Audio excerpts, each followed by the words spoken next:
สบายดีมือนี้มาพบกับสองฟ้าสายสันดีคุณมือนี้เฮาสิมาเห็ดซีนดาวสู่เอื่อยฝั่งไทยเอื่อยที่มาแต่ไทยเนาะสู่ลาวกินเจ้าเคยกินซีนดาวบ่ ไม่เคยกินแต่หมูกระทะ สวัสดีเร็ว สวัสดีค่ะ สวัสดีค่ะ ดำเนินรายการอยู่ซ่องอะไร ฟ้าใสซันเดย์ค่ะ เคยกินซินดาดบอ เพจอีกเนาะ ไม่เคยค่ะ กินแต่หมูกระทะ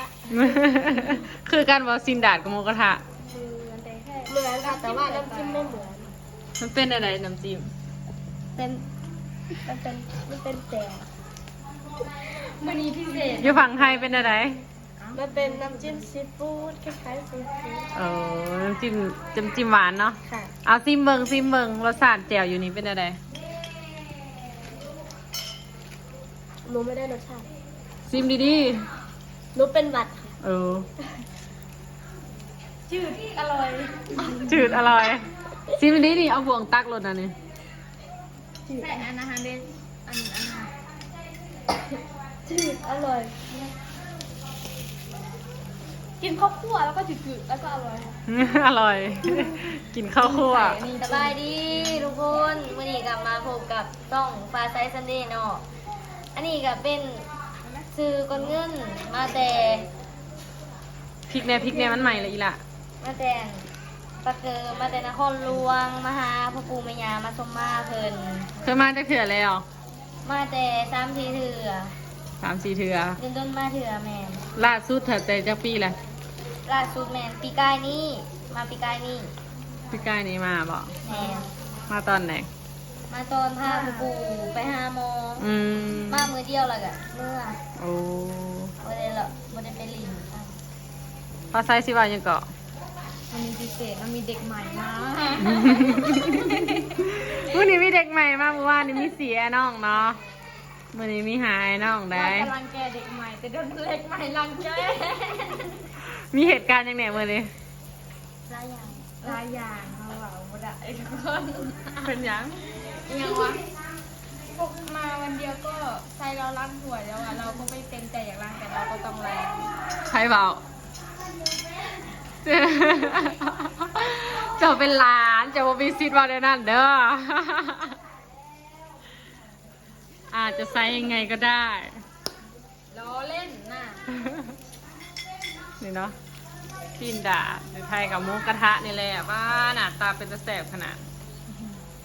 บอกวิธีปรุงแจ่วเอื่อยเบิ้ง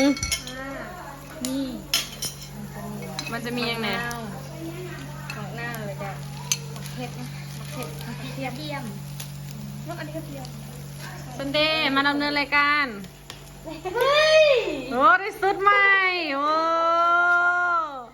ก็เงินอย่างหัว สบายดีสอบตัวเองหน่อยดิ สบายดีมีนี่ก็มีหัวกับสองฟ้าใสซันเดย์เนาะ ได้ยังใหม่เนี่ย ที่ไม่ได้ดีชนิดเอาบอก ได้ยัง เสื้อ ใครซื้อใหาย ต้องบีบ เอาหมู มานั่งกินซินดาดนะเบื่อหิมะ ไปนั่งข้างอาจารย์ หมูกระทะนิดหน่อยๆตะมุตะมีแหงปรุงแบบไหนนี่ว่าวหน่อยตีเจ้าของซองว่าวดัง มันก็มี ตะเกียบให้มันดังไหมตะเกียบ ผักเทียมแล้วก็มะเขือแล้วก็มะนาวเนาะคือจะเอาใส่ด้วย ๆใส่ให้ครบทุกอย่าง มันถึงจะอร่อย ใส่นี่เหรอ แมน ใส่เสื้อ ใส่เลยเหรอ แมน พวกพี่จะกินเท่าไหร่ใส่เลย มาดัง โอเค ใส่ ถ้าพวกพี่ไม่เผ็ด ใส่เลยมังนาวพร้อมอีลาปาดอีกมังนาวค่ะ มันเปลียงใหญ่โพด กินได้ไหมอ่ะฉันจะลอง บีบหน่อยหนึง มาดังก็จะลอง พ่อมันจะสมโพด คลนอีลาลุกไปเอาน้ำตาลมาเด้อน้ำตาลใส่น้ำตาลอีกหนะหนึ่งพอดีแซ่บมีหมูเริ่มสุกแล้ว ลองซิมเบิ่งค่ะนี่ตอนนี้ไพ่ซิมก่อนนี่ ไม่เท่าเขายังกินไม่เท่ากันมา นี่นะตอนนี้บอกให้คนไทยซิมก่อน ให้คนไทยซิมก่อนรสชาติจะเป็นยังไง ผมก็เป็นคนไทยเหมือนกัน นี่เด้นี่ตัวสุกนี่ต้องตอนนี่แหละให้ซองไอ้น้องซิมก่อนนะจับถ้วยแจ่วมาจิ้มพร้อมกันจะเฝ้า จับถ้วยแจ่วขึ้นมา ในตู้เย็นเลย จับถ้วยแจ่วหุ่นถ้วยน้ำจิ้มมาแหละกินแบบคือในคลิปเบิ้ง จิ้มจิ้มใส่ยัด แซ่บบ่อะไรคือแซ่บบ่ อร่อย เป็นอะไร ใส่ไม้น้ำตาลเนี่ยใส่ได้นะ แปลกปะ อร่อยมาดามก้อยยังไม่ได้คงกินเลย บอกไม่ถึง บอกมาถึงยังไงมันต่างกันได้อยู่ในซินดาอยู่คุณโมกระทะแจวก็ยังบ่คือกัน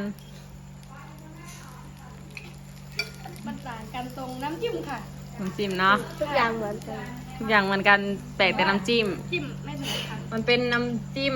ตับแล้วก็ถั่วดิน ตับหมู ตับหมูที่เขาเอาไปปั่นแต่ยังบ่หมักบอก หนูไม่กินตับหนู กินไม่เป็นใช่ไหม แต่ว่าอันนี้มันไม่รู้รสชาติของตับเลย เอามันเด้เอาไปยังเขาบอกกินตับ ไม่เคยกินตั้งแต่เด็กแล้วมันรู้สึกว่ามันไม่ชอบบ่ ค่ะ มันบ่หรือว่าเป็นกลิ่น มันเป็นกลิ่น โอ้อันนี้แซ่บ แต่อันนี้ไม่ได้กินเลย โอ้คันบ่บอกนี่บ่ฮู้บ่แต่ก็กินคือเก่าเนาะนี่ กินแล้วค่ะ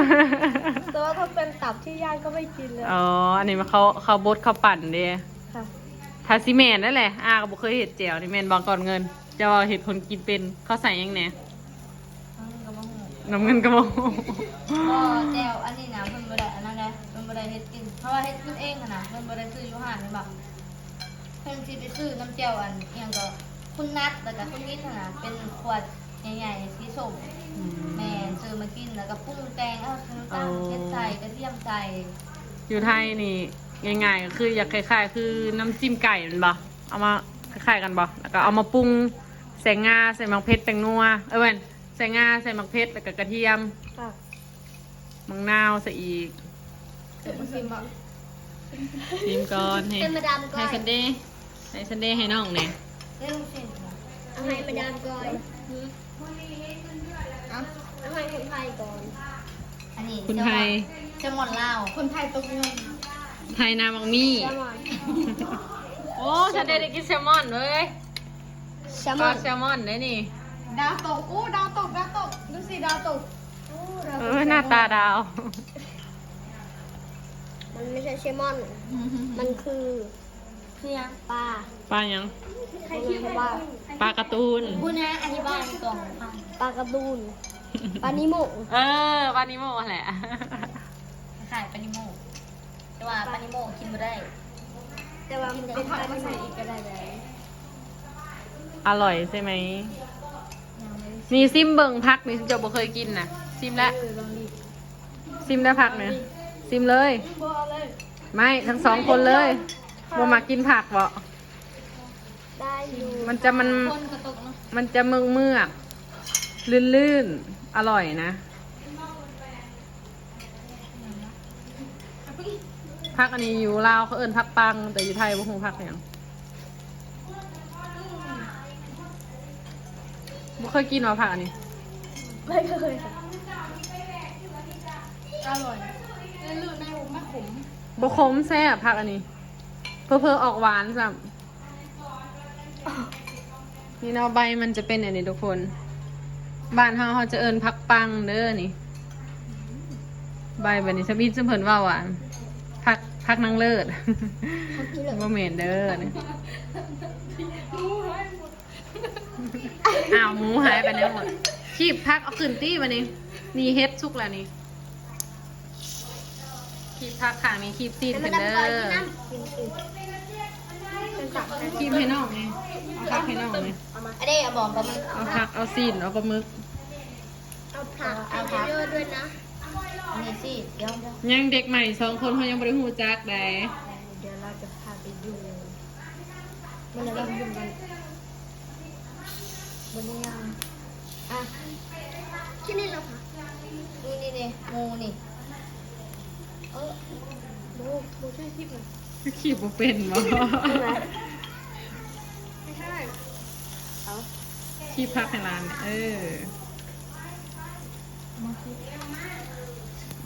กินผักเด้อนี่ตักแจ่วน้ำเอื้อยนี่ก็ได้ผักที่ฝั่งลาวเขาจะใส่หลายผักเนาะ โ ผมใส่หมด ใส่ไปสิเลยแล้วก็เอาลงเหยาะๆมาทั้งคางวันนี้นี่เห็ดวิธีที่แบบว่าเห็ดให้พักบุเหีย บอลช่วยเจ้าอันได้แล้วอันเสือห้าใบไปเสือ บอก มือไป มื้ออื่นสิไป ไปบ่อันไปกับไปแต่ว่าอันเดินเอ้ยอันซื้อมาให้อาก่อนกับเมียอะไรอันที่เจอซื้อก็ซื้อบุรับพื้นน่ะนะเอ็ดซุม่านะซื้อมาให้ซุม่า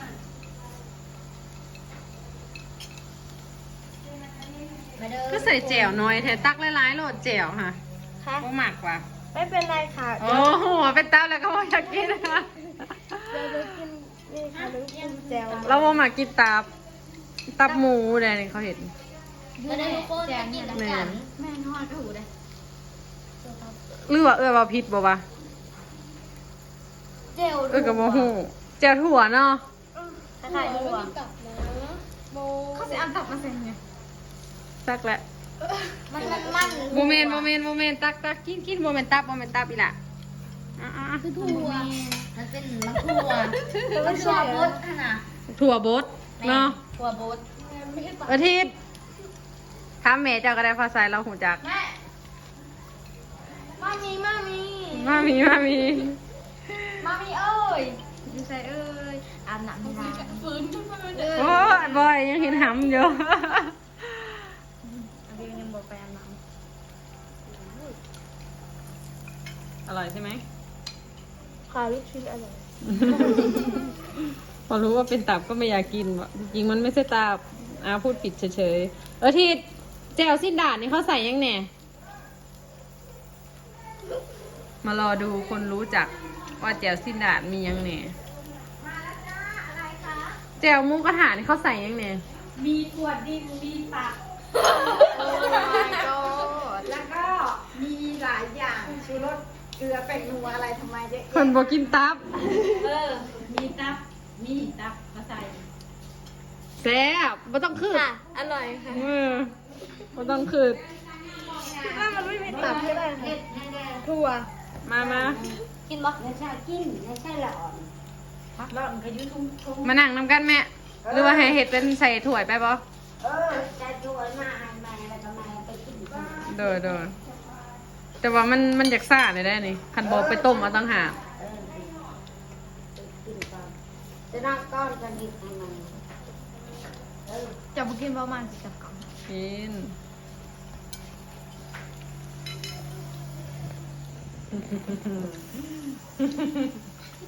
มันไม่มีตราบหรอก ค่ะ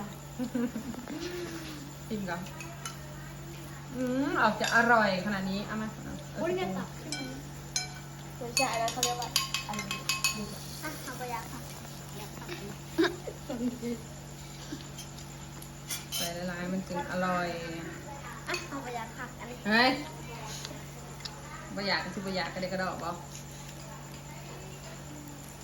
น้ำตาลอยู่ไหน ตอนนี้นี่ เอามากินหวานเลยสิใส่น้อยหนึง หนูเหลือ แซ่บได้ผักนี่นะ แสบแต่ว่ามันเป็นเหนือ มันเมือกอะไรมันแซ่บฮะมันเคลือบกระเพาะมันมีประโยชน์ เหมือน กินค่ะ คุณเมือกออกมาได้พักมันก็เมือกมาแหละพักนี่เจียวเฮาปรุงเจียวสีดาดฝั่งลาวหมูกระทะฝั่งลาวมันจะเป็นเจียวแบบนี้เจียวแซ่บนะ มันจะแตกต่างกันเลยเจียวลาวกับเจียวไทยไปกินที่ไทยก็กระหมักได้หมูกระทะไทยนะแซ่บไปกินห่านนะไปกินประมาณ2-3 เถื่อกูได้ห่านพานงโบนงบีไปกิน อันนี้สุกหรือยังเนี่ย อารมณ์รุนแล้ว โดนแล้วอ่ะมันจะปีกให้มันหอม กินหมูบัง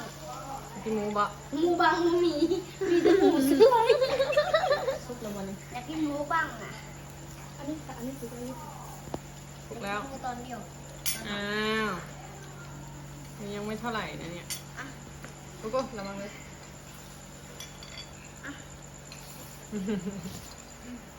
ไปใส่ แบบกินผักปังเลยกินผักปัง คุณพักนี้โอ้โอเค กับผักบุ้งเนาะ หักออก จะถึงตาร้าน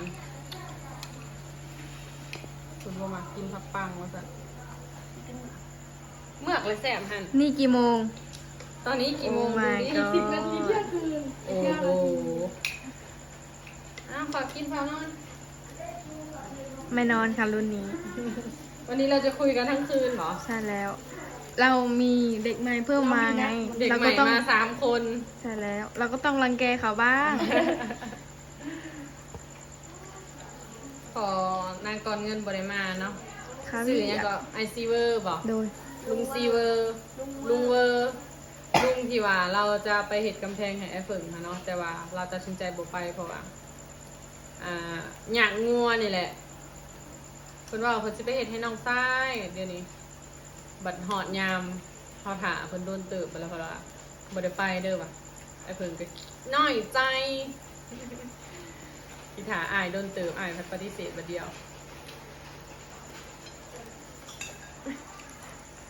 แต่บ่อีหลาบักหลา เอากระดูกครับดูซองหนึ่ง เด้นี่พักนี่พักใส่ คอยกินหันแหล้ว เดี๋ยวเห็นให้หมกเราก็มาฮอด10 โมงเนาะ10 โมงแล้ว9 โมง10 โมงกินแหนมเนืองแล้วหนังพักผ่อนหนังพักผ่อนบ่ฮอด20 นาทีกลับมากินสิ้นดาดต่อเพราะว่า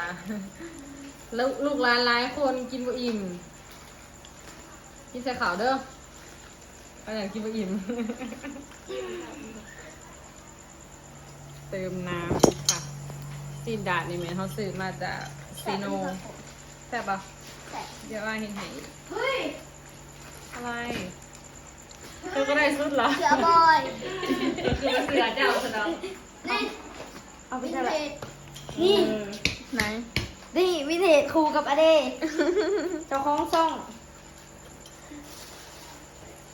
โอเคทุกคนเดี๋ยวเขาสิขออนุญาตกินกันเด้อคลิปนี้ก็จะได้ขอลาไปก่อนได้ใช้เด็กใหม่ นุ่งแล้วก็เขื่องเด็กใหม่นะ ยังเลย วันที่พาไปเบิ่งเด็กใหม่ร้านไอ้เพิ่งรวมเบิร์ดเมน7 คนมาขบเบิร์ดทุกคน ลิต้า ฮะ ลูกไหนบอยอ่ะ เข้าวะ เอ๊ะยายสื่อมาเลยอ่ะนี่ลูกบอกคือ เป็นหยัง เปิด ร้าน ที่ มาได้นี่ค่ะบ่คือจะได้ค่ะซุปเบิ้ง จะลองซุปเบิ้งบนนั้นแต่ไม่ว่า มันเป็นนั่นมันนี่กี่โพดเลย ตัวแทนซาสวรรค์ใช่ไหมเห็นขี้โพดเนี่ย ไม่เท่าว่าแบบมันบุกเขากระพูนเหนื่อยเขาจะบอก อ่ะ เคยเชียร์ให้เจ้า อ่ะ ยังบ่ซุกยังบ่ซุก ไอ้ยังเป็นมันจะบาดได้แต่ว่าสักแล้วจะลองใส่เบิ้ง บสบายดี ตั้งใจอามาได้นี่นะเพราะว่าหุ่นเหนื่อย ส่ เว ง ลา ซันเดย์ฟ้าใส เอาสบายดีเด้อ อันนี้เป็นน้ำมูกเนาะอามูกของซันเดย์กับผัดใส่ห้าก็มาห้อน มาแต่เหวี่ยงก็ เรามาเขาเนี่ยกินกันเด้อผักปังอร่อยมาก โอเค ฟังแม่เลย